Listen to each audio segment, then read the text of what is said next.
Today on the DML News Podcast, we have a wine and talk. Miss Mary's here to join me. We're going to talk about the big things, medium things, and small things in life, how it is that things are prioritized. Are we doing it the right way? Are we doing it the wrong way?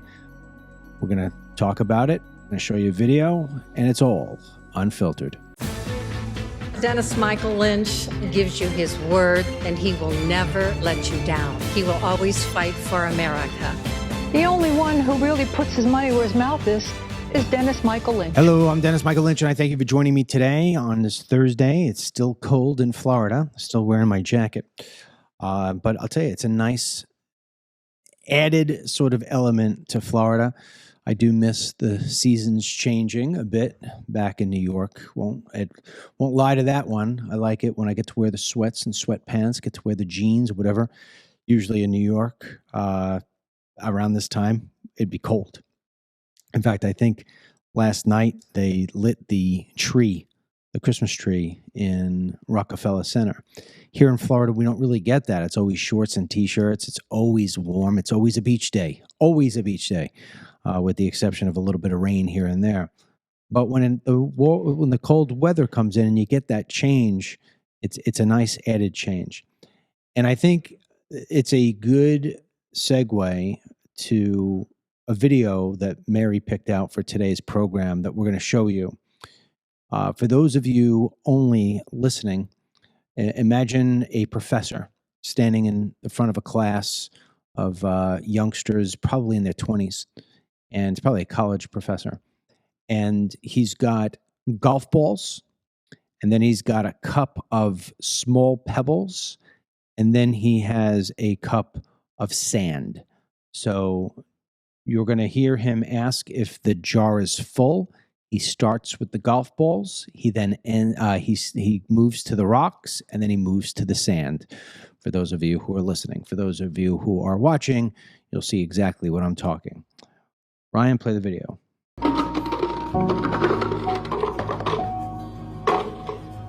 Is this jar full?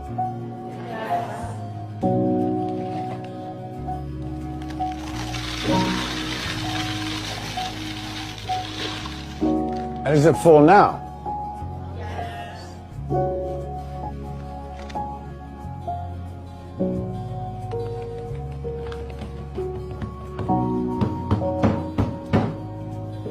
And how about now? Is the jar full now?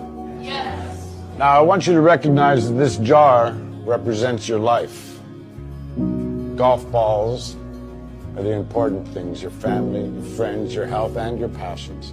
The pebbles are the other important things: your car, your job, your home. The sand is everything else. It's just the small stuff. Now, if you put the sand in the jar first, you won't have room for the pebbles or the golf balls. The same is true in life. If you spend all your energy and your time on the small stuff, you won't have time for all the really important things that matter to you. Pay attention to the things that are critical to your happiness. Take care of the golf balls first, the really important things. Set your priorities, because everything else it's just sand. So, Mary, when you look at the things that go on in our life, let's start with us and then let's criticize the rest of the world. When you look at our life, do we have our priorities in order? Are we putting the golf balls first, the rocks second, and the sand last? I mean, I think we strive to. I know in my everyday life, sometimes I come up short, and I do sweat the small stuff like the sand when I shouldn't. But I just found this video, I don't know, just kind of touched at different things, and I sent it out to the family because I thought it was great for everybody. I mean, you can relate it from being young to being older, and I hope we prioritize. But I know, just like life, sometimes we let the little things get in the way. And I strive every day to try to make sure the golf balls are where the golf balls are supposed to be. Well, look at what day it is. And Ryan, make sure you're turned on there. When you look at what they said that the golf balls represent: family, friends, health, and your passions. And then the rocks represent the cars, the home, the job, Mm-hmm. maybe School. Yeah, school. Those are the assets and the big parts of life that you go through on a regular basis, right? But it's funny when people say, "I love my job." Well, you don't love your job. You love what you're doing, Mm-hmm. right? But I love my car. Well, you don't love your car. You love your experience being within it, True. right? So the small stuff, maybe that's where we should start. I mean, I don't know how it is that you would classify the small stuff. Everything else, just every day, like coming here, the bridge, it's so aggravating. And, they had this big truck and they're unloading this pipe thing and the line is all backed up and I'm getting aggravated and mumbling under my breath and getting worked up. I think it's stuff like that, the small stuff. Yeah. The problem is that the small stuff seems to take up the majority of our day. Yes. Right? Well, think about how much the sand in that video, right? You had 20 golf balls, handful of the rocks, and the sand is so finite. If you take the amount of sand capacity to the golf balls, you got a lot of granule sands in there. And to what he said was, if you would have poured that sand in first, you don't have room for the golf balls. And that's what I loved about the video. Yeah.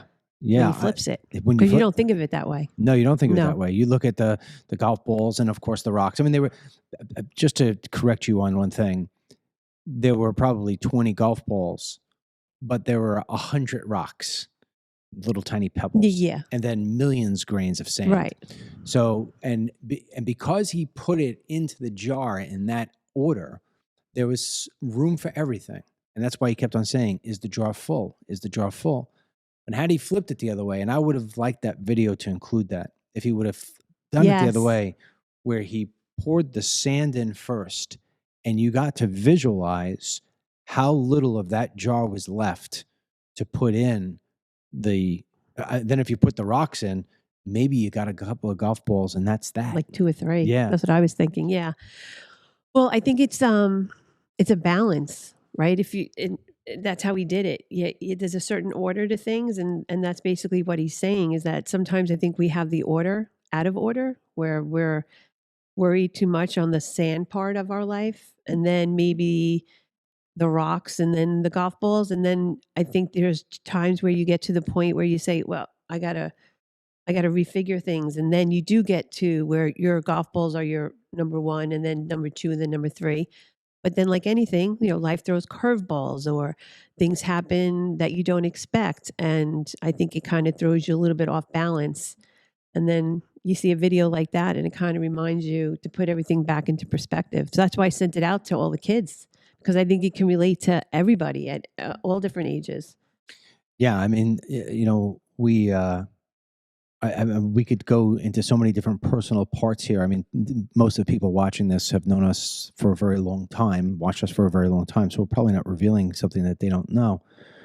But, in our case, it's a little different in the sense that one of the rocks, our jobs, ties into our family. We're a family-based business. Right. So it's very important. And I'm usually the one who's got to lead this one, because I guess I'm the CEO of the family and the business, is how do you separate the family from the jobs? I mean, that's one question I get asked all the time. How the hell do you guys do Thanksgiving together, Christmas together, vacation together, and work together, and like not want to kill each other? What would be your answer to that? Living in a small house for a long time. I mean, at one point, right, there was all of us in a small house, and you had no choice but to get it to work out. And then I think we're pretty creative too when we do holidays. We don't always keep it home based, so I think that helps too. And we generally like being around each other. So that is a big factor. If we didn't, then yeah, I think that would be an issue. But yeah, I guess we're lucky, because I'm sure it's not the same with everybody. I mean, granted, we have our moments, but in general, yeah. I think there has been too big of a shift. And I think there was one thing missing in his entire presentation there. And maybe he left it out because he is a professor and he's got to be politically correct to everybody in the room there. But I think that a golf ball that should be mentioned is God and faith, and he didn't put that in there. So, well, maybe your passion can kind of tuck into that. I don't know. Yeah, I don't know if you put passion and faith the same way. I mean, you could be passionate about your faith, right? But faith has to be its own separate thing. But just take that out for a moment, right? Just let's play politically correct. Let's not let that interfere in this conversation for this point. When I look at where I am at 55 and a half years old come February, we are closer to 60 than we are to 50. And in fact, have to remind me. Yeah. And in fact, we have moved, I think we talked about this once before, we have moved out of the demographic that the TV networks care about, because they always care about that 25 to 54-year-old demo. And when you get to 55, I guess they say, well, it's not so important to retain you anymore because you're not going to be around long enough to be a long-term customer. And wait, is that really the mentality? I don't know what the mentality is, because to be quite honest, I aim for a different audience. We talk about this all the time. I don't aim for a young audience at all. I aim for an older audience. When you say young, what age? I'll go on the demographic that they use. Okay, gotcha. If you told me that the majority of my viewership, listenership, and I know that this is the case because I look at the statistics, I would say that 75% of our viewership is, well, that's probably too high. 70% of our viewership and our members are 55 and older. And so somebody may come in, if somebody was looking to invest in our company, not that I would ever take outside money, but if they were looking to invest in it, they'd say, your demographic's too old. And I say, wait a second, that's the demographic of Fox News. What are you going to tell me? Fox News is $1 billion corporation. You're going to have multi-billion dollar. You're going to tell me that there isn't value in selling my pillows? Come on, if they weren't selling my pillows on Fox News, the commercials wouldn't be there. That's true. So from the standpoint of valid credit cards, I think that you have a better shot getting somebody who's 55 or 65 to be able to pay their bills than somebody who's 35. That's true. Right? Mm-hmm. But then again, 55 is starting the retirement age. So that's also when people start cutting back. You go into those 55 and older communities. What does that have to do with what I'm saying? I'm just saying that you're right. It puts us in a class. Like if we were 54, we wouldn't be able to go into that community. Right. You have to be 55 or older. Right. But I was talking about from the standpoint of, from an economic standpoint, you have to realize that when you're in a business and you have an older clientele, that at some point they're going to start pinching pennies because they have to make those pennies last because they're no longer working. And that could be one of the reasons why these networks actually target those younger ones, because they have a whole life of working ahead of them. But at the same time is when I look at where I am personally with this, family, I feel very, very strong that I've done that the right way.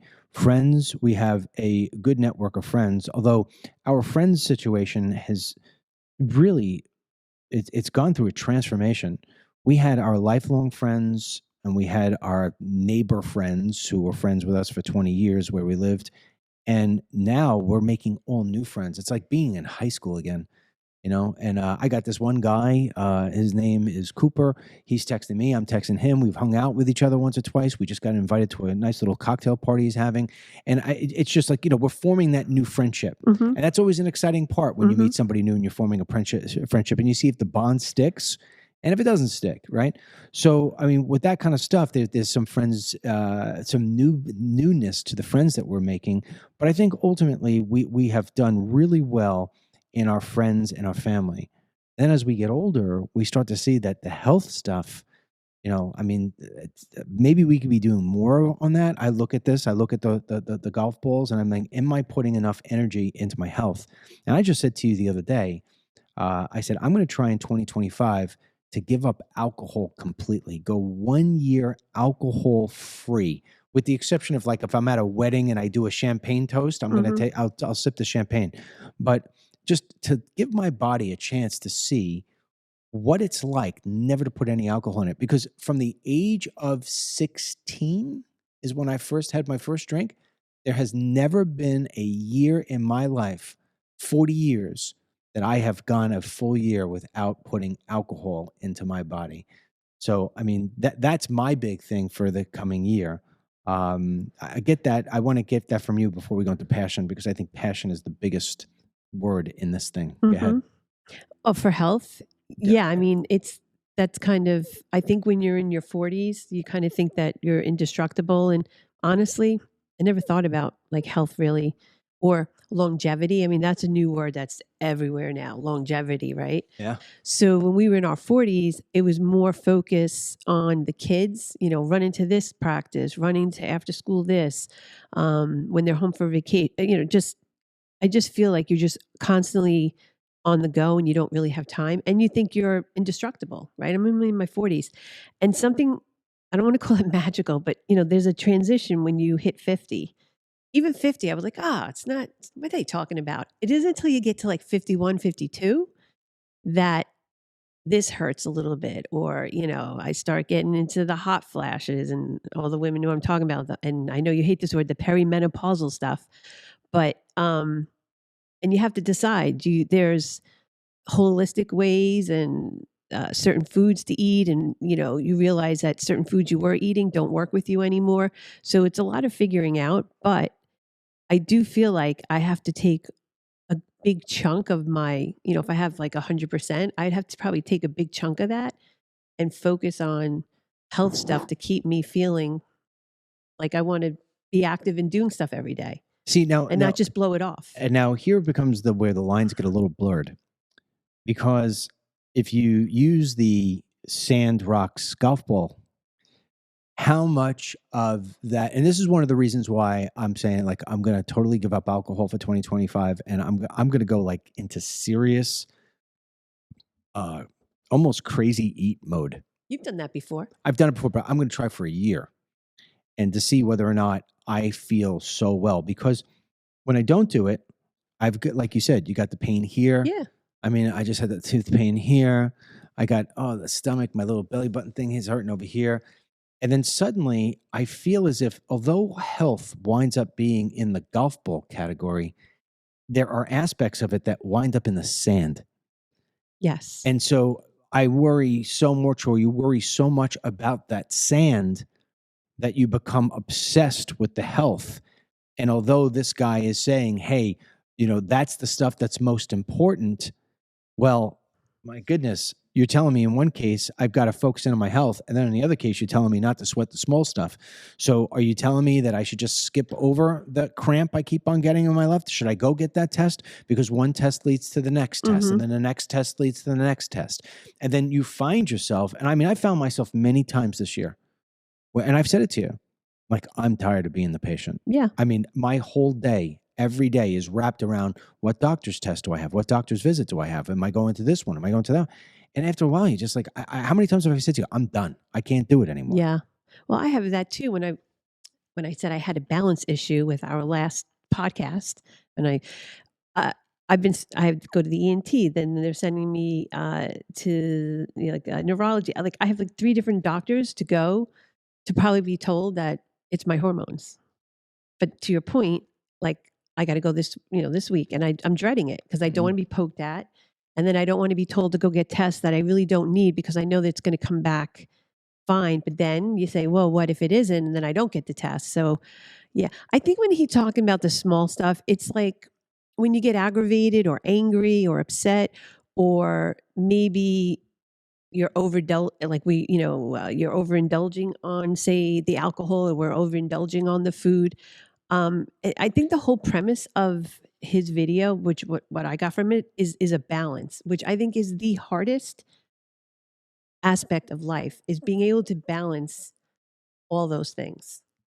I don't know if I agree with you on that, because I don't think it's a balance. Because if I think balance, when I think of balance, I think of 50-50, or 25-25, 25-25, or 33-33, 33. So in using that word balance, I mean, he's not saying put 33% of your life into your golf balls, 33% into your rocks, and 33% into your sands. I think what he was saying was put as much as you can fill your life up with, like he did with the golf balls. The golf balls made it appear as if that jar was completely Right. There was full. no more room. Right. But there was more room. And I think his point was, fill up your glass with as much golf balls as you possibly can, and there'll still be room for the other stuff. So I think he's saying put 98% of your time into your golf balls, and the little other time that's left over into your rocks and into your sands. So it's funny because I interpret it differently. So I look at the sand as the rocks, the golf balls, which is right the essence of who you are. Family, friends, health, and passion. Right. You take that for granted. Like, you know, it's always going to be there, and it's always going to be, you know, like, you don't expect it to get down to the level of the sand. And then that's what I interpret as, like, sometimes I worry too much about all the things that are the sand related, because I just take for granted that those other things are there and that they're good and they don't need to be better. Mm. You know what I'm saying? I do, but then at the same time is, you know, when you look at the golf balls of family, friends, health, and passions, and I would almost even say friends go into the rocks area in some cases here, because if you don't have a car, if you lose your home, and if you hate your job, there is no question that your family, your health, and your passion is all going to take a beating. So, you know, it's... So he's saying is then that's where you need to put your focus. Right. But see, if you put all your... So let's say this, right? Because this is something that we're going through right now as a family. Passion. We'll do passion. Mm-hmm. I'm not passionate at all anymore about the news. I don't even open up on my app anymore. I don't even open up the news articles anymore because I'm so tired of the news. Mm-hmm. So I'll go to the podcast because I watch back the podcast every day, and I'll go into the live chat on Team DML and see what people are saying and stuff like that, because that interests me. But I have no passion about who becomes the head of the Pentagon. I have no passion for who it is that gets picked as the leader of DHS. And I guess to a certain degree, it's because I've watched that over and over and over every year, and nothing ever changes. Yeah, I know. I hear you. And it's sort of like you feel as if, hey, I had all this passion for this, and I feel as if I've wasted my passion. I'm not kidding. Sometimes I wonder if I did not waste my passion on a profession that is always going to be negative. Like, if I could do my life over again, I would keep my friends, I'd keep my family, but I would change where my passion was redirected. I don't think I would get into the news and documentary business because it is such a haven for negativity. Right. But I think, see, I would look at it as there's a lot of things that you did in the news and stuff that was positive, that you did bring a light to. And then the things that were negative that people didn't know or weren't educated on, then you did. And then if it's not you, then who? You know what I'm saying? Yeah, but you know, when you do 4 films on immigration, and I believe, if I'm not mistaken, each one of the films I did, all 4 of the films, have at least one parent in each film that talks about losing a loved one due to illegal aliens being in the country. And so when you make a film like that and you highlight that, you do that for the purpose of not sensationalizing it, but for the purpose of saying, hey, learn this lesson so this way we can improve. Mm-hmm. And then when you see somebody like Laken Riley, who was just recently murdered by an illegal alien, you say, what was the point of what I did? So that's where you I question. can see that, you know, sure. So that's where I question my passion. Now, the other thing too is I say to myself, okay, Trump, I look at somebody like Trump, and I don't really want to go too political here, but it ties in. I look at Trump and I say, all right, is he really going to get it right this time? Is he going to have 4 years of like the greatest presidency? And if he is, if this is 4 years for every American to really achieve the American dream, do I want to spend the next 4 years of my life writing articles about it? You know, or do I want to go out and actually live it? Sure. And it's one of the things that, and we're giving people the inside baseball on what happens in our house. I mean, we're talking about really changing everything about our business, and the only thing that we said that we were interested in keeping was Team DML. You know, we don't want to lose the people. We don't want to lose the thousands of people that are, you know, feel like they're part of us. Sure. How do we keep that and make it different to where we can find a newfound passion for what it is that we're going out and doing. And like 2 days ago, we just went, Ryan, myself, Ashley, and Denny, we went to the sheriff because I'm friends with the sheriff. We filmed what it looks like inside a sheriff and a sheriff house and a prison. And I mean, I really enjoyed doing that because we were out in the field again. We're active. We're as a family, still working, Right. whatever. Hoping, yes, the membership will like this and say, "Hey, I'm glad I paid my membership, so this way I could see this sort of thing." Because we're giving you access to something that people usually don't see. But I'll tell you one thing I came away with. I'm like, I never want to lose my freedom because I went in there and I was like, "Holy cow! I can't imagine being where." I mean, you'll see it when people watch this next week. The prisoners are wearing striped pajamas. They're locked in. I mean, it's horrible. And they actually let us even go in and sit in. I want to bring Ryan in.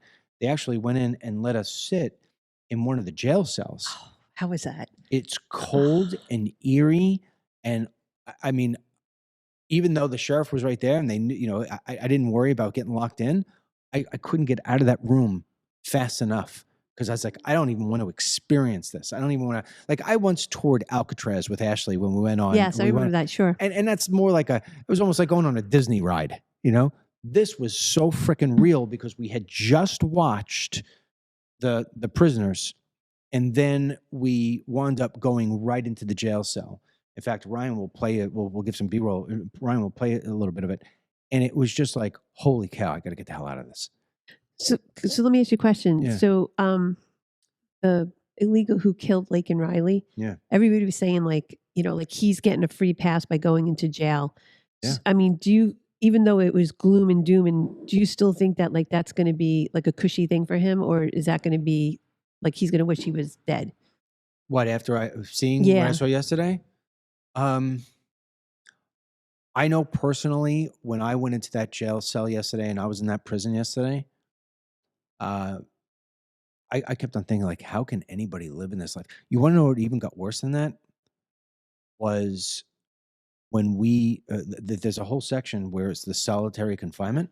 Oh. Holy how. And there was one woman who was in there and she was screaming like she's a lunatic. Okay. And all I thought to myself was, my God, like you'll yell at me because when I'm going to the bathroom downstairs in our half bath, I leave the door open and you're like, close the door. And everybody's like, close the door. And I make sure that nobody could see me in the bathroom because nobody's home. It's just me and you. But I hate being in that small little bathroom, like claustrophobic in that whole thing. So I leave the door open so this way it feels. I couldn't imagine being in jail, let alone being in a confined space where all you have is one little tiny window that you really can't even look out. How big was the room? I don't know. They didn't open the room. I mean, we didn't get to go inside of that. But I mean, Ryan, what was your feeling? I mean, we're going sort of off case here, but we'll come back to it. What was your feeling about what you saw in the jail in terms of the feeling of never wanting to be in there?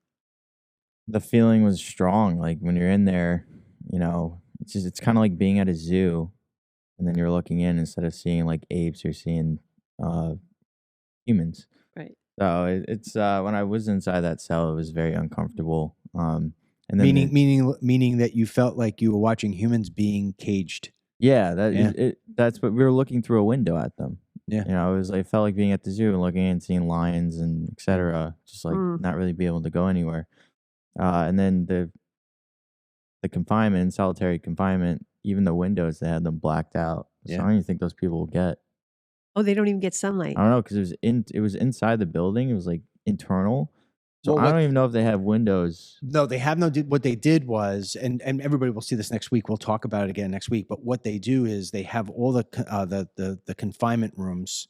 In this one cell block, it was probably about 10 rooms, and they're all next to each other. Okay. And there's one guard that sits in the middle, and behind him is a room that is pretty much the size of a master bathroom, and it is it's got a little TV, and it's got paintings. The prisoners have done paintings, but it's all nice paintings of birds, like murals. Yeah, it's like it almost looks like a room that you would look like in a kindergarten. Oh, okay. All right, and it was all pastels.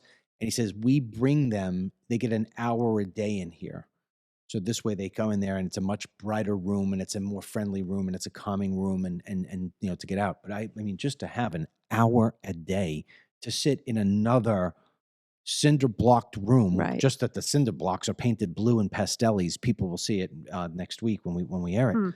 But I mean, and so where I came away yesterday, and this is why I agreed to talk about this today with you on this, is because my feeling, I mean, it was an interesting tour, but it was one that really woke me up in a way that said, man, you never know when your freedoms or your life can be stripped from you. Sure. I mean, like that.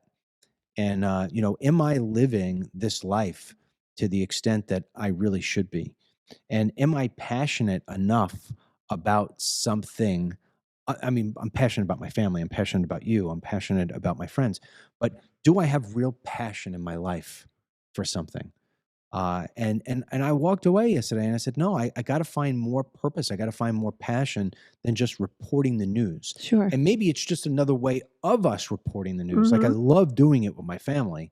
That I'd never want to change. And I want my team members, but we have to make a pivot somehow, because if we lose passion for what we do, then the people who are listening to us and the people around us lose passion for what it is we're delivering them. Sure. And look, change is always good. I mean, I think it's very hard. Well, I didn't say it was hard, easy. Yes. I said it's good.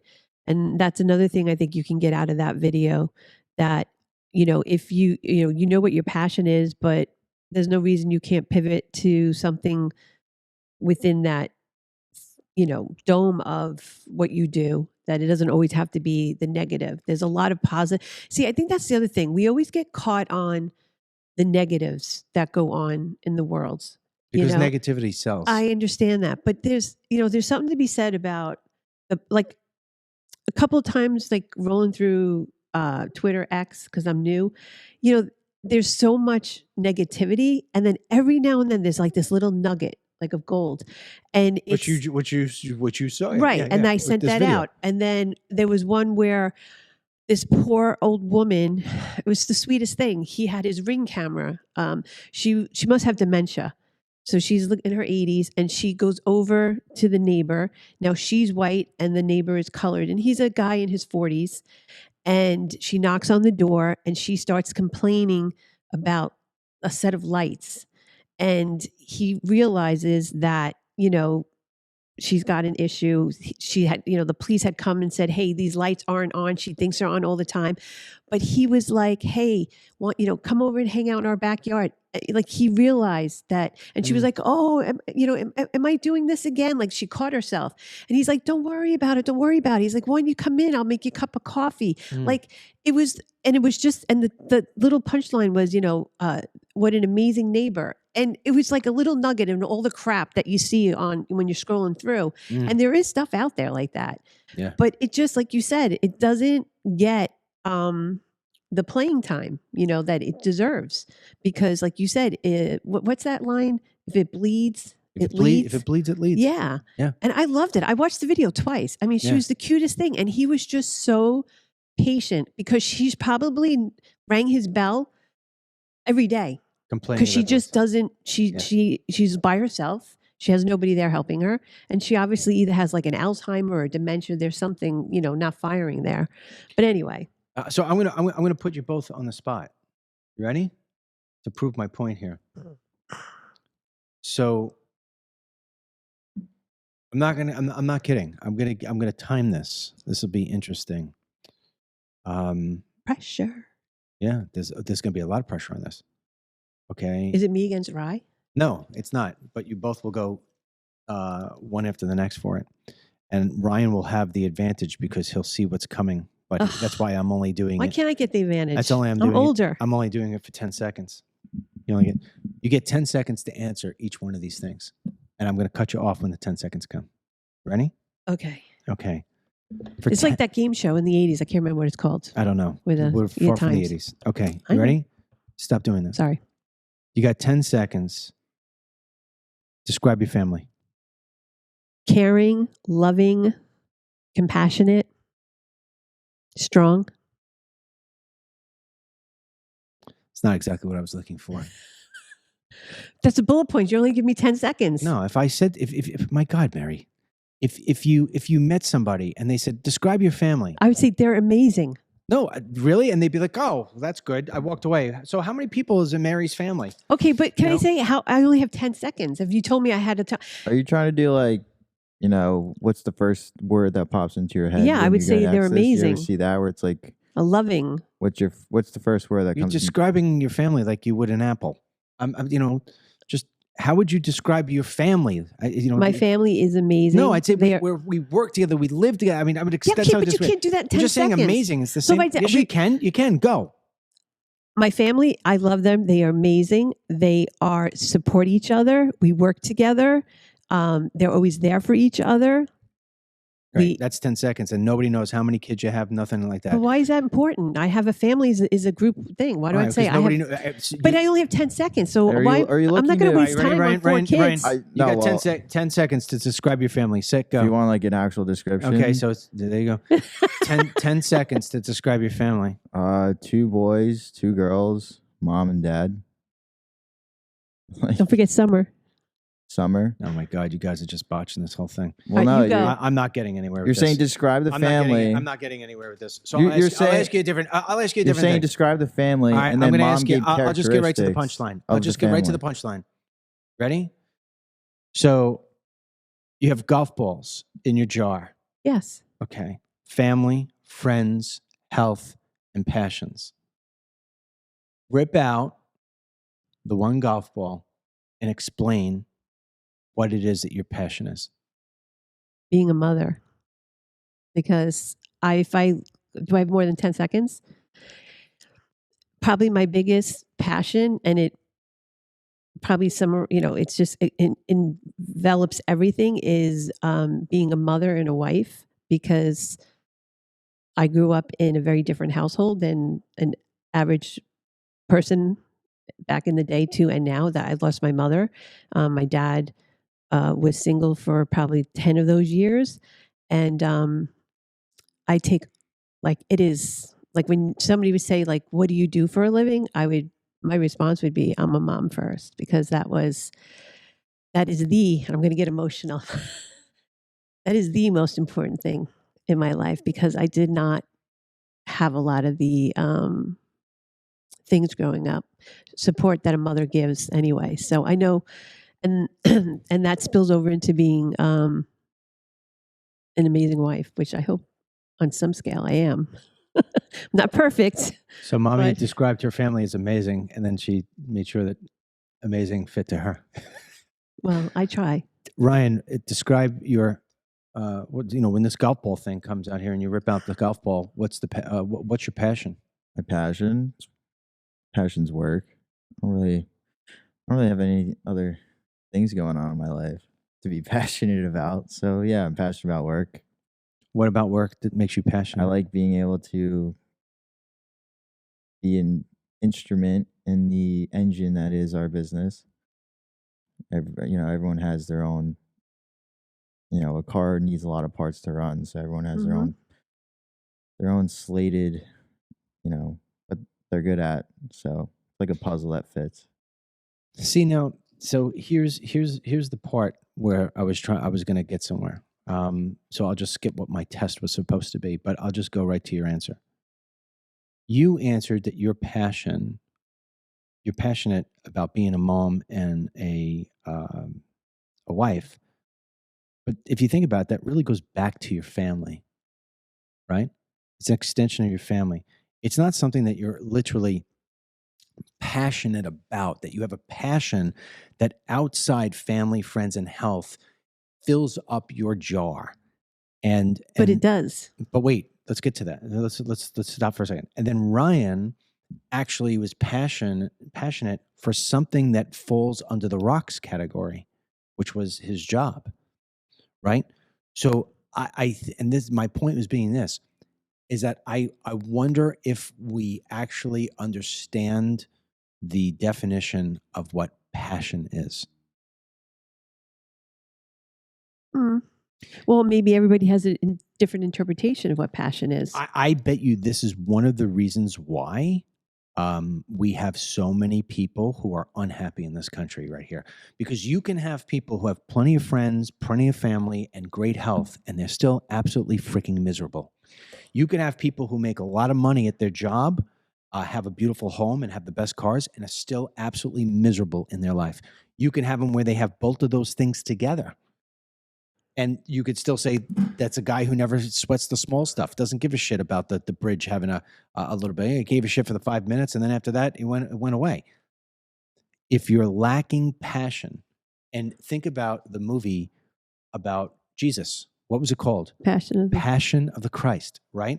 So if you said, and look what he said, he goes, I don't have many other things going on in my life, right? And well, look what you did. You tied back to your family.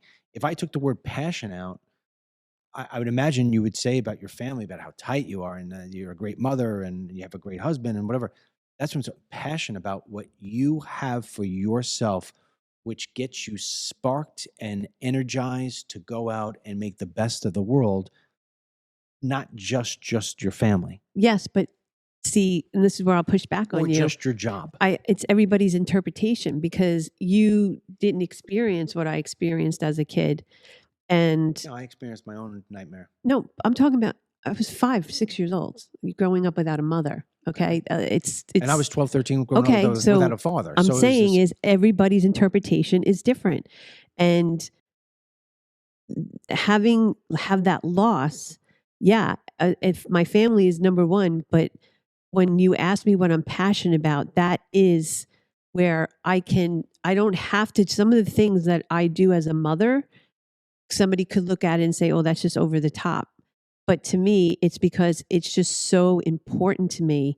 And it's where it feels great too. I don't ever, like somebody may limit certain activities or things that your child could do because they'd say, oh, it's just takes up too much time. I mean, like travel lacrosse per se, right? I don't have to do that with Kelly, but I so enjoy it. I love, taking her. I know it's, and it takes away from certain things on a weekend or whatever. But even with the kids when they were younger, even as adults, I don't know. It's just, I'm very passionate about it, and it may not fit your definition, and it may not fit Ryan's definition or so-and-so's definition. But when I look at myself, that is where you asked me what I'm passionate about. That's what comes to my mind immediately. Let me change the question a different way. And this goes for you too, Ryan.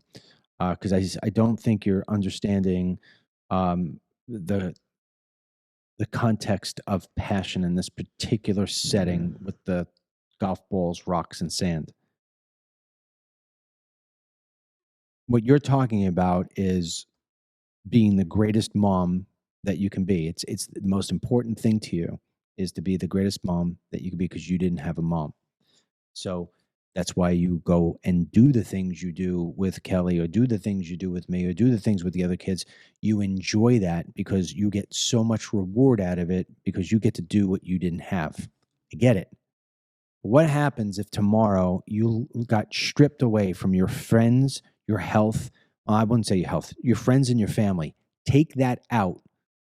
And I mean, you're not going to kill yourself. So are you got to get up on a Monday and you don't have your family and you don't have your friends, and and that's it. What are you going to do that's going to make you happy? What are you going to do for you that's going to make you happy? That's what I take as the meaning of passion in this particular case. I'm passionate about being a great dad too. I'm passionate about being a great husband too, because I didn't have a great dad and I watched my parents get divorced. I could go into all that stuff too. I could say, I love going to work every single day just because I get to be with my boys. I don't like what I do, but I like being with my boys. I'm talking about what's that one? I mean, for somebody it could be, I'm so passionate about knitting. I'm so passionate about golf. I'm so passionate about boating. I'm so passionate about charity work. That's the question I'm asking. And I think a lot of people, we said that we were going to assess us and then what we think on the outside. I think a lot of people lack passion for something. And it just, you said it to me when we were talking about the whole business stuff and we were deciding where we were going, whatever. And you said, you just can't do this business for the kids. Right. Right. You need to be passionate about it. Okay. Well, what? That takes me out of being a great father? Does that take me out of being No, knowing my but passion? you were questioning things. I don't. I'm questioning my passion for Yes, something.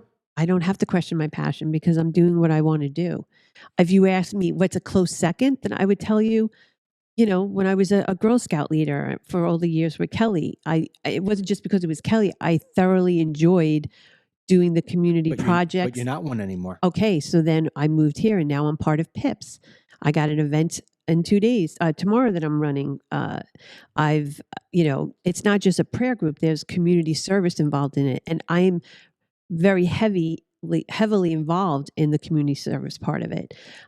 We had, somebody who was ill not too long ago, and I coordinated with another mom the train meal. So everybody would drop off a meal. So is that my secondary passion to help out in community situations? I thoroughly get so enjoyment out of it. Like tomorrow night when that event is over, I'm going to feel like on cloud 9. However, it's not my number one. My number one is, my husband and my kids. And that's just the way I interpret it. And why I say that is because if you just said, you're not passionate that much anymore about doing the negative news. At one point you were. I don't know, maybe when I'm 60, my passion's going to change because the kids are going to be more independent. They're going to not need me as much. They're going to go on with their own lives. And then maybe I'll have to take that second thing, which is, community service, and maybe I'll have to step it up a notch. But right now, I feel content. I really do. We have a friend. I mean, it's not easy. It's always Well, a balance. We have a friend, Ryan, you cut in on this one. We have a friend, and he has one daughter. Oh no, he's 2 marriages. I don't know about his first marriage, but in the marriage that's relevant to us, he has his wife, he has his daughter, loves his family, very, very, very deep into always making sure he's doing something with his family, like you are with your family. In fact, there are many times I've invited him to do something. He says, I can't do it because I've got my little girl's this, or I got my wife's that, or because we're just going to the beach. And I'm like, wait, you're going to miss an NFL football game for the beach? All right. But he's 58, 59 years old. He plays in, I think it's over 100 baseball games every single year in a senior man's league. You can't strip him from that. I mean, in fact, yesterday I was just having lunch. I told you I had lunch by myself. I was up at the club and I was like, oh, where is he? And because I could hear his voice. And what was he talking about? Baseball and picking what guys he's going to pick to play. He's so passionate about it.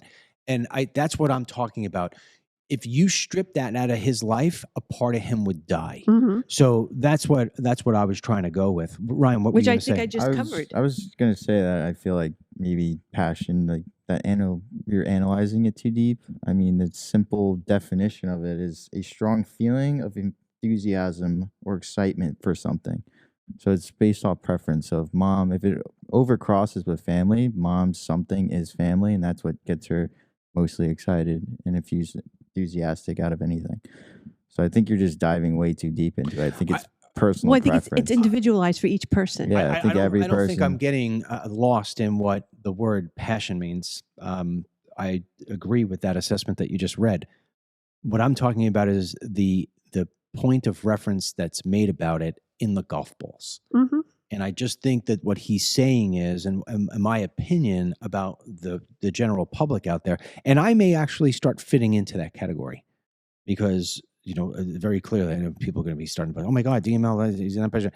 But I no longer He's not retiring yet. I no longer have that passion for the news. I no longer enjoy sitting and talking about Trump or Biden or the war in Iraq or the war in Iran, or the only passion I have for that, and this is why I was fighting back against you on this, the only passion that brings me in here to do this every day is obviously my members, they want me to come and I'm going to come. Mm-hmm. But my bigger passion than that is I get to work with my boys. Sure. Okay. So I'm going back to family, and you yourself told me that's not enough. So it's that lack of feeling like you've got something to grab onto and build and mold with it. I bet you that even gets harder as you get older because you're limited in what you can do, be it financially, be it by your body, limitations, health, or whatever it may be, just your general age. People don't get opportunities as they get older, right? So that's where I was coming from, is like, what is that thing that you get up every morning, aside from your family, and you say, I can't wait to go at that? Or this week, I can't wait to go at that. I listened to my buddy yesterday because he's got such a loud voice in the restaurant. And I'm like, I looked over and I just heard, he's one of those people, great guy, but he doesn't understand his own awareness space. Like, hey, do we all need to hear that conversation? I think a lot of people there are like that. And we all heard the conversation. And I know exactly what's going on with his baseball games and the dilemma he faces this week. But I didn't mind hearing him talk about it, because he's so damn passionate about it. It's such an important part of his life. And I think that's what that was meaning in the context of the golf balls in the bucket. I can give you a quick little story if you have time. We got to wrap up. So the woman that I go to when I do get my acupuncture, every now and then she'll ask about the family. And if I tell something about Kelly, or I tell something about Ashley, or anybody in the family, she'll say, wow, you light up. That's the word to use. You light up when you talk about so-and-so. Or if I tell a story, something with Ryan, whatever, you have such pride when you tell that story. So I'm probably in the bucket of your friend who was going off about, the baseball. So, Our friend, right. Well, I'm assuming I know who you're talking about. So so that's a perfect example. So when I do talk about those things, I get, that's the word to use. You light up when you say that, or you take such pride when you talk about that. So yeah, I mean, there's no right or wrong answer. I was just trying to figure out, because I think that one of the reasons why people look at the sand more than they should is because they don't have a specific passion in their life that they could look at instead. Like, I'll give you an example. If my buddy is going to his baseball game, he's going to be pissed off about that bridge you talked about, but it's not going to consume him, because once he gets over that bridge and he gets past the traffic, he's going to go back into that passion of, I can't wait to get to the baseball field. I disagree with you on that. In what sense? In that you're nitpicking baseball. I think the whole point of it is the sand is little things that happen to you in your life, like losing your wallet, for example. Don't stress over it. That has nothing to do with passion. So I think the sand is really like, hey, don't let, little things overconsume you. So that's how I view it. I agreed with that. Yeah, actually, the what sand. I was saying was that the traffic on the bridge is not going to deter him from the golf ball, which in this particular case is his senior baseball league. Right. Yeah, but I think to Ryan's point, the sand can kind of sidetrack you. Right? Kind of take your eye off the ball. Maybe you're focused on something and then something small sets it off, and then you just feel like, oh, everything is just crumbling down, when it's really not. So I think that, I can get where. All right. Using that example, if my buddy, let's just call him Bill. I gotta come up with a name. If Bill is stuck on the bridge and he had a plan of being at the baseball field a half hour early because he wanted to go over the lineup with guys, and now he was 15 minutes early, right? Instead. And the guys are all like, hey, what's wrong? Why, what's wrong? You're always here. You're always happy, whatever it may be.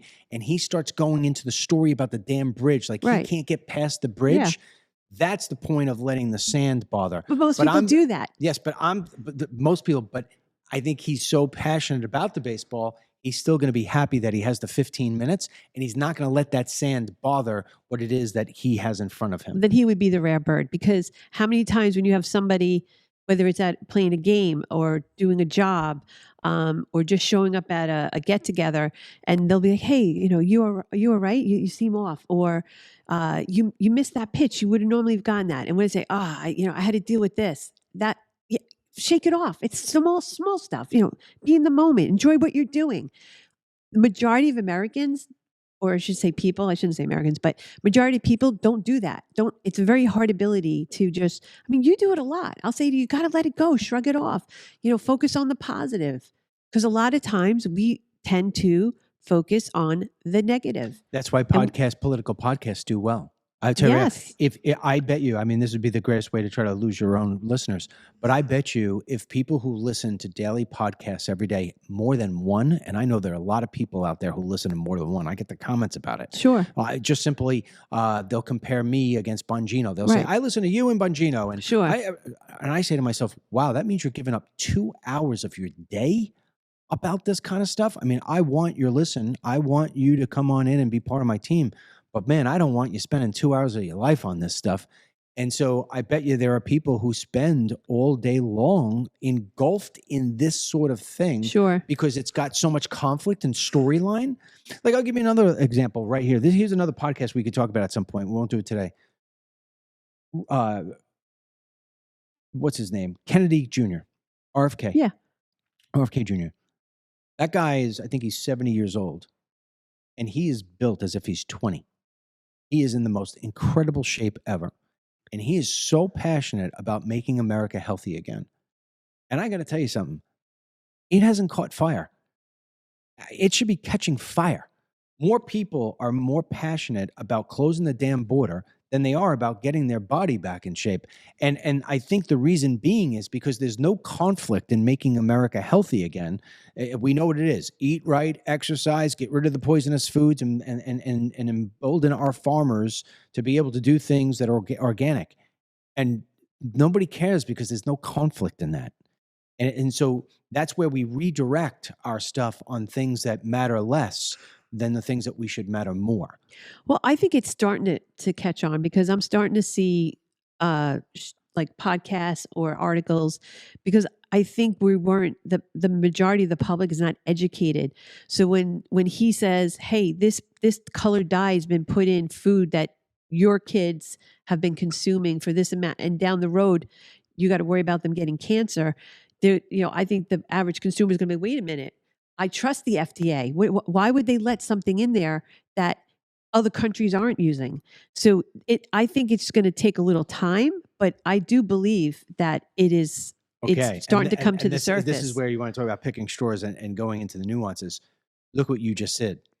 People are getting triggered because it's not about, there's dye in my food. It's the FDA told me this was okay, and it's not. So their energy is redirected towards being pissed off at the FDA instead of, oh, gee, where's the list of where I could buy things that don't have the red dye? Yeah. That's what I'm talking about. You know what I mean? So, but I always trusted, up until obviously this whole thing with COVID and stuff. 10 years ago, if you would have asked me, I would say, no way. That's what it's in place for, to keep us. When the whole opioid thing went off the chart, with that, that was our government just turning a blind eye. So yeah, there's a negativity to it, but if that negativity brings in people to be more aware of starting to eat better and stuff. And the other thing is, then it's expensive to buy organic. It's expensive to buy the special toothpaste or the special mouthwash. I mean, it's not cheap. No, listen. I'm with you 100%. We could go on and on and on. So it's definitely becomes a challenge for your average consumer to try to transition into that. Well, bottom line is you got to have passion, and that's that. So, Ryan, you have any last words on this? No, he's good. Well, I guess when I said to you about doing this to maybe have a little bit of a life conversation, then I think hopefully the people that are watching, they take something from the video and then, have the conversation with their family. Agreed 100%. Because sometimes we just don't stop, and it just makes you reflect, which I think is always a good thing. Time to smell the roses. All right, that's it for us. We appreciate you being with us here today we appreciate you being with us here today, and we will be with you tomorrow. But what you'll get tomorrow is I'm giving a speech later tonight in South Florida to a conservative group. I gave a speech to them last year, and I think there's going to be about 200 to 300 people there. That's what they tell me anyway. And so we're going to do a pretty interesting presentation. I'm going to play some videos of immigration stuff. And then Denny and I are going to have like a little mock podcast there for all the people while Ryan does all the controls, and Ashley will be filming it. So we will be playing that for Friday. Cool. That will be our podcast. And that's that. So until the next time, remember DMLCBD.com/power Today is the start of a 2-day buy one, get one free for DMLCBD.com Power. That's the Power Plus 3,200 milligram tincture that I use every single day. And if you missed yesterday, we did it on the soft gels. Just reach out to Ashley at DMLCBD.com, and I'm sure she'll take care of you on a BOGO deal. That's it for us. Thank you, Ryan. Thank you, Mary. And thank you, everybody there on Team DML. And we will continue bringing you the news, even when it makes me miserable, unpassionate. We'll talk to you soon. Bye-bye. Get the Dennis Michael Lynch podcast every day by subscribing on Apple Podcasts or Spotify, and download the DML News app from the Google Play Store or the Apple App Store for breaking news, merchandise, films, exclusive content, and Team DML.